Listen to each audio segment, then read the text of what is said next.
Hello students, पिछले lecture में हमने पढ़ा था कि हम सरफेस टेंशन कैसे डिटरमाइन करते हैं। सरफेस टेंशन को डिटरमाइन करने के लिए हमने 4 मेथड पढ़े थे और चारों मेथड डिस्क्राइब भी कर दिए थे। आज हम पढ़ेंगे सरफेस फ्री एनर्जी क्या होता है। सरफेस फ्री एनर्जी को समझने के लिए आपको याद रखना होगा कि सरफेस टेंशन क्या है, क्योंकि सरफेस टेंशन के अपोजिट जो फोर्स लग रहा है that is surface free energy.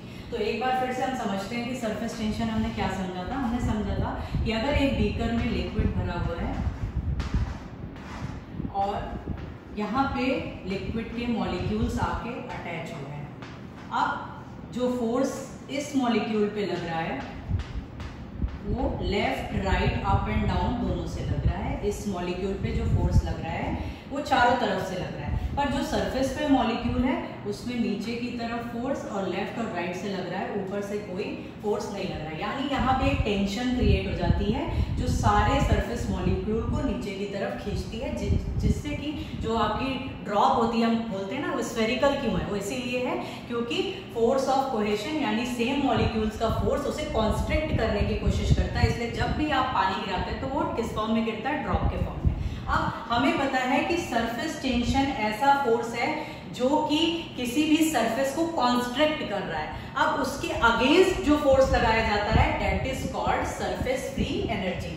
तो surface free energy is the force required to extend the drop by 1 square metre. Means अगर हम वर्क डन से इसे डिनोट करें तो सरफेस फ्री एनर्जी अगेंस्ट किसके लग रहा है, सरफेस टेंशन के। सरफेस टेंशन को हम किससे डिनोट करते थे, गामा से। और किस एरिया पे, L इंटू एल, यानी कि अगर मान लीजिए कोई L एरिया था उसको हमने खींचा, मान लीजिए एक लिक्विड ड्रॉप है उसका एरिया हमें बढ़ाना है, तो उस एरिया को यानी उसकी लेंथ को हमने खींच के कहां तक लिया है, दूसरे L तक। एरिया सेम है, जैसे मान लीजिए ये लेंथ है, इसको खींच के हम यहाँ तक ले आए, यानी L ये भी है L ये भी है, पर हम जब काउंट करेंगे तो इस L को भी काउंट करेंगे और इस L को, तो L इंटू एल क्या होता है, लेंथ इंटू ब्रेथ यानी कि एरिया। तो हम इस L इंटू एल को लिख सकते हैं चेंज इन लेंथ यानी delta A, L into L यानी लेंथ इंटू ब्रेथ एरिया। तो अब सरफेस फ्री एनर्जी का फॉर्मूला क्या बनता है, work done is equal to gamma into delta A. Surface free energy is defined as the force required to increase the area of liquid by 1 square meter. This is surface free energy. हमें अब इस surface free energy का use कहाँ करना है, हमें आगे जो टॉपिक पढ़ना है, this is only the definition which is used in calculating the spreading coefficient. What is spreading coefficient? Spreading coefficient को समझने के लिए हमें ये समझना है, मान लीजिए कोई लिक्विड है उसे हमें दूसरे लिक्विड पे स्प्रेड करना है। यानी अगर ऑयल है, ऑयल को हमें वाटर में डालना है तो वो स्प्रेड नहीं होगा, या तो वो क्या करेगा, फिल्म बना लेगा, या तो फ्लोट करने लगेगा। और स्प्रेड कब करेगा, हमने पढ़ा है पहले के बी फार्म फर्स्ट ईयर और सेकेंड ईयर में भी हम पढ़ रहे हैं क्या, कि अगर किसी ऑयल को यानी दो लिक्विड को मिजिबल करना होता है या स्प्रेडिंग करनी होती है तो हम उसमें क्या डालते हैं, सरफेस एक्टिव एजेंट डालते हैं। तो अगर हम एक लिक्विड को दूसरे लिक्विड में डाल रहे हैं और उसे स्प्रेड करना है, उस स्प्रेडिंग को एसेस करने के लिए कौन सा टर्म यूज होता है, स्प्रेडिंग कोफिशिएंट। यानी वन लिक्विड जो दूसरे लिक्विड पे स्प्रेड हो रहा है उसको असेस करने के लिए हमें निकालना पड़ता है स्प्रेडिंग कोफिशिएंट। अगर स्प्रेडिंग नहीं हो रही होगी तो या तो वो फिल्म बना लेगा या तो फ्लोट करेगा, और अगर स्प्रेडिंग होगी तो हम उसका स्प्रेडिंग कोफिशिएंट यानी S निकाल सकते हैं। तो उसके लिए हमें कैसे समझना है, हम समझ लेते हैं एक सिंगल लिक्विड L है, इसको हम क्योंकि हमें स्प्रेडिंग कोफिशिएंट डिराइव करना है, हम एक सिलेंडर को लिक्विड मान लेते हैं। ये एक सिंगल लिक्विड है L। और जब सिंगल लिक्विड है तो इसमें कौन सा फोर्स लगेगा, कोहेसिव फोर्स लगेगा।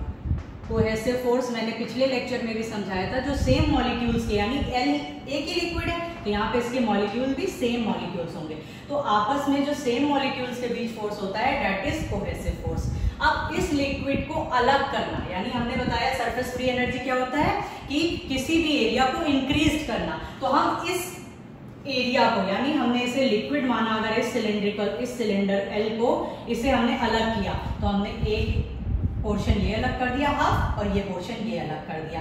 इस सरफेस पे एक गामा एल ये लग रहा है, इस सरफेस पे एक सरफेस टेंशन गामा एल ये लग रहा है। हमने क्या बताया, फॉर्मूला क्या है सरफेस फ्री एनर्जी का, W = गामा डेल्टा ए। अब हम यहाँ पे जो वर्क ऑफ कोहेशन यानी कोहेसिव फोर्स लग रहा था उस कोहेसिव फोर्स को अलग कर रहे हैं, तो वर्क ऑफ कोहेसिव फोर्स यानी WC से डिनोट करेंगे और क्या लिखेंगे, WC = गामा, ये L लिक्विड था, L इधर आ गया, L इधर आ गया, सिर्फ पोर्शन अलग करके एरिया बढ़ाया, गामा L डेल्टा ए एक बार, और इसके लिए भी फिर से लिखेंगे गामा L डेल्टा ए।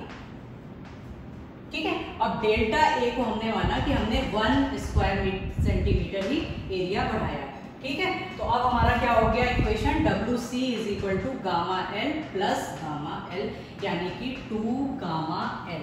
2 गामा L हो गया work of cohesion. Work of cohesion मतलब सिंगल लिक्विड है उसके एरिया को बढ़ाया, तो कौन सा वर्क लगा, वर्क ऑफ कोहेशन यानी WC से डिनोट हुआ, उसको हमने डिराइव करके क्या निकाला, WC = फाइनली आ गया 2 गामा L। ये तो सिंगल लिक्विड है। अब हम स्प्रेडिंग करने के लिए उसको किस में डालेंगे, दूसरे लिक्विड पे डालेंगे। तो यहाँ पे हमने L को किसके ऊपर डाला, अब एक सिलेंडर लिया, उस L को हमने डाला S लिक्विड में, यानी एक लिक्विड का नाम L से डिनोट किया, दूसरे लिक्विड का नाम हमने S से डिनोट किया। इसके बीच में जो इंटरफेस बन रहा है पहले भी बताया है, अगर 2 फेजेस हैं तो बीच में जो लेयर बन रही है दैट इज कॉल्ड इंटरफेस। अब इसे जब हम सेपरेट करेंगे तो एक इस सरफेस पे लग रहा है, उसे हमने गामा L से डिनोट किया जैसे यहाँ किया था, एक इस सरफेस पे सरफेस टेंशन लग रहा है, गामा S से डिनोट किया, क्योंकि यहाँ पे इंटरफेस नहीं था इसलिए तीसरा सरफेस टेंशन यानी इंटरफेशियल टेंशन नहीं आया। यहाँ पे क्योंकि इंटरफेस भी बन रहा है इसलिए एक इंटरफेशियल टेंशन भी लगता है, जिसे L का भी फोर्स लग रहा है और LS का भी, इसलिए हमने इसे डिनोट किया गामा LS। ठीक है, अब हमें ये क्या लग रहा है, यहाँ पे हो गया वर्क ऑफ एडहेशन। यहाँ था सिंगल लिक्विड सेम मॉलिक्यूल, तो वर्क ऑफ कोहेशन, और एडहेसिव फोर्स क्या होते हैं, डिफरेंट मॉलिक्यूल्स के बीच में होते हैं। तो ये L different molecule, S different molecule, इसको अलग करने के लिए कौन सा वर्क ऑफ एडहेशन लगेगा, यानी एडहेसिव फोर्स लग रहा था उसके अगेंस्ट हमें जो वर्क लगाना पड़ रहा है। तो अब WA = यानी वर्क ऑफ एडहेशन = इसको पहले जैसे यहाँ ऐड किया था गामा L डेल्टा ए, अब ये वाले पोर्शन के लिए गामा S डेल्टा ए, क्योंकि ये दोनों में कॉमन है हम इसे निकाल देंगे, क्योंकि जब हमने इसे सेपरेट किया तो इंटरफेस गायब हो गया, तो ये क्या हो गया माइनस गामा LS डेल्टा ए। ठीक है, तो अभी हमारे पास वर्क ऑफ एडहेशन क्या आ गया, gamma L delta A, gamma S delta A and minus gamma LS delta A. ये है वर्क ऑफ कोहेशन, ये है वर्क ऑफ एडहेशन। अब हमें स्प्रेडिंग करनी है, स्प्रेडिंग करने के लिए कौन सा फोर्स ज्यादा होना चाहिए, अगर मान लीजिए कोई सिंगल लिक्विड यानी L के बीच कोहेसिव फोर्स बहुत ज्यादा है तो वो अपने में रहेगा, और S के बीच कोहेसिव फोर्स बहुत ज्यादा है तो वो अपने में रहेगा, दोनों मिक्स नहीं हो पाएंगे। दोनों को मिक्स होने के लिए कौन सा फोर्स ज्यादा होना चाहिए, एडहेसिव फोर्स, यानी कि दोनों मॉलिक्यूल के बीच लग रहा है वो फोर्स ज्यादा होना चाहिए। यानी अगर स्प्रेडिंग होनी है, if spreading wants to occur then WA must be greater than WC, यानी कि स्प्रेडिंग होने के लिए एडहेसिव फोर्स ज्यादा होना चाहिए कोहेसिव फोर्स से। कोहेसिव फोर्स ज्यादा होगा तो कभी भी स्प्रेडिंग नहीं होगी, डिफरेंट मॉलिक्यूल के बीच जब फोर्स ज्यादा होगा तभी स्प्रेडिंग होगी। तो WA - WC को डिनोट किया गया S से, यानी यही होगा स्प्रेडिंग कोफिशिएंट। अब WA हमने इक्वेशन 2 इसे देते हैं, और जब WC निकाला था हम इसे इक्वेशन 1 देते हैं, तो हमें 2 - 1 करना है। अभी यहाँ जो वर्क ऑफ एडहेशन निकाला था सेम चीज डेल्टा A = 1 होता तो क्या ये हो जाता, gamma L plus gamma S minus gamma LS, यानी A तो 1 है तो gamma L plus gamma S minus gamma LS, ये है जब डेल्टा A = 1 है। तो हमें मिला हुआ है इक्वेशन 2, इसको हम दे देते हैं फाइनल इक्वेशन को, इक्वेशन 2, और इक्वेशन 1 है 2 गामा L। हमें क्या करना है, WA - WC करना है। WA क्या है, वैसे ही लिख लीजिए, WA है gamma L plus gamma S minus gamma LS, यानी सिंगल लिक्विड का सरफेस टेंशन, दूसरे सिंगल लिक्विड का सरफेस टेंशन, ये इंटरफेशियल टेंशन माइनस कर दिया था हमने वर्क ऑफ एडिशन में। अब इसमें से WC यानी कि 2 गामा L, WC हमने निकाला है इक्वेशन में, 2 गामा L माइनस कर दिया, 2 गामा L माइनस कर दिया, ये S निकल रहा है यानी स्प्रेडिंग कोफिशिएंट, जिसके लिए जो हमारा ऑब्जेक्टिव था। अब आप देखिए ये 2 गामा L है, ये सिंगल गामा L है, तो 1 गामा L कैंसिल हो जाएगा प्लस और माइनस का, तो अब हमारे पास क्या बचता है, S is equal to gamma L plus gamma S, क्योंकि गामा L हमारे पास माइनस का बचा है इसलिए माइनस गामा L, और ये भी माइनस गामा L। तो spreading coefficient is equal to gamma S minus gamma L minus gamma L S। अगर हम नेगेटिव टर्म्स गामा S के बाद माइनस कॉमन ले लें तो ये हो जाता है gamma L plus gamma L S। इस तरह भी आप इस इक्वेशन को लिख सकते हो, but this can be also final equation. So spreading coefficient is equal to gamma S minus gamma L minus gamma L S. Spreading coefficient निकालने के लिए फिर से मैं बताती हूँ, स्प्रेडिंग कोफिशिएंट क्या है। स्प्रेडिंग कोफिशिएंट एसेस करता है कि कोई भी लिक्विड किसी और लिक्विड पे कितना स्प्रेड हो गया। अगर स्प्रेडिंग नहीं होगी तो इसका मतलब कि WC यानी कि वर्क ऑफ कोहेशन ज्यादा है वर्क ऑफ एडिशन से। उस केस में क्या होगा, या तो फिल्म बना लेगा कोई लिक्विड, जैसे जब आप ऑयल डालते हो वाटर में तो क्या वो मिक्स हो जाता है, वो कभी भी मिक्स नहीं होता। क्यों? क्योंकि ऑयल का वर्क ऑफ कोहेशन अपने आपस में कोहेसिव फोर्स ज्यादा है, वाटर का कोहेसिव फोर्स ज्यादा है। हम उसमें क्या डाल देते हैं, सरफेस एक्टिव एजेंट डाल देते हैं दोनों को मिक्स करने के लिए, तब क्या होता है वर्क ऑफ एडिशन ज्यादा हो जाता है। तो अगर हमें स्प्रेडिंग करनी है तो ना फिल्म बननी चाहिए ना फ्लोट होना चाहिए, स्प्रेड होना चाहिए, और जब स्प्रेड होगा तभी स्प्रेडिंग कोफिशिएंट निकलेगा।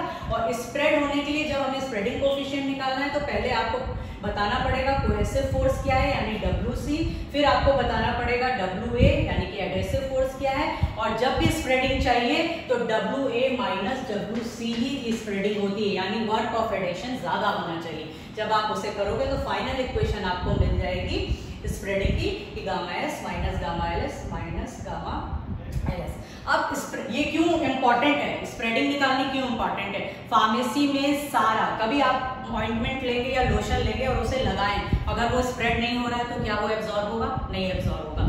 तो यानी कि आपने लोशन लिया है वो स्प्रेड होना चाहिए, और उस स्प्रेडिंग को निकालने के लिए भी स्प्रेडिंग कोफिशिएंट यूज होगा। नेक्स्ट चीज, अगर आपने टैबलेट ली, टैबलेट को अगर कोट करना है, मान लीजिए कोई टैबलेट है जिसका टेस्ट नहीं अच्छा है तो हम उसे क्या करते हैं, कोट कर देते हैं, शुगर कोट। या अगर कोई टैबलेट का कलर नहीं अच्छा होता है तो हम उसे कोट कर देते हैं डिफरेंट रंग से, तो उसे कोटिंग करने के लिए भी स्प्रेडिंग चाहिए। अगर वो कोटिंग कलर टैबलेट पे कोट नहीं कर रहा है यानी कि स्प्रेडिंग नहीं हो रही, वहां पे भी हम स्प्रेडिंग निकालते हैं, स्प्रेडिंग कोफिशिएंट। जितने भी आपके इमल्शंस है या सस्पेंशन है, इमल्शन आपने बनाया ऑयल और वाटर को मिक्स किया, वहां पे भी निकालेंगे हम स्प्रेडिंग, यानी stability of emulsion, stability of suspension, absorption of drug from the skin and also the coating of tablet, यानी सॉलिड डोजेस फॉर्म हो चाहे लिक्विड डोजेस फॉर्म हो, स्प्रेडिंग की फार्मेसी में अपनी इंपॉर्टेंस है, जिसके लिए हम स्प्रेडिंग कोफिशिएंट निकालते हैं। Thank you.